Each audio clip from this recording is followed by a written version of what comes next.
চলুন একবার জান্নাত থেকে ঘুরে আসি। জান্নাতের 100টি স্তর হবে।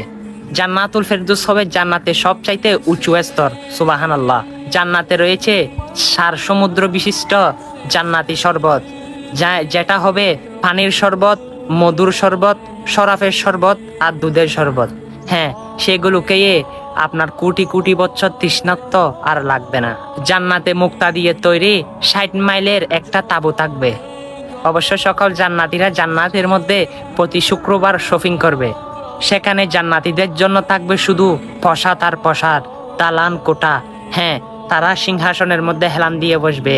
আল্লাহ রব্বুল আলামিন তাদেরকে জান্নাতি হুরের সঙ্গে বিবাহ বন্ধনে আবদ্ধ করে দিবে, সিংহাসনের দিয়ে হেলান দিয়ে বসাবে। আল্লাহু আকবার। জান্নাতে সকল ব্যক্তিকে 100 জন পুরুষের মতো জনশক্তি সক্ষমতা দেওয়া হবে। সেখানে তাদের গায়ের মধ্যে কোনো রুম, কোনো ক্যাশ বা আর কিছু থাকবে না।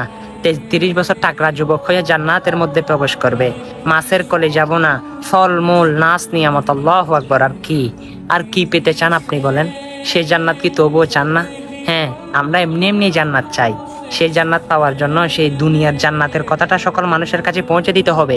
গান নাচ পেলে ঠিকই শেয়ার করি, এগুলো শেয়ার করার দরকার নাই। আল্লাহ সকলকে হেদায়েত দান করুক, আমিন।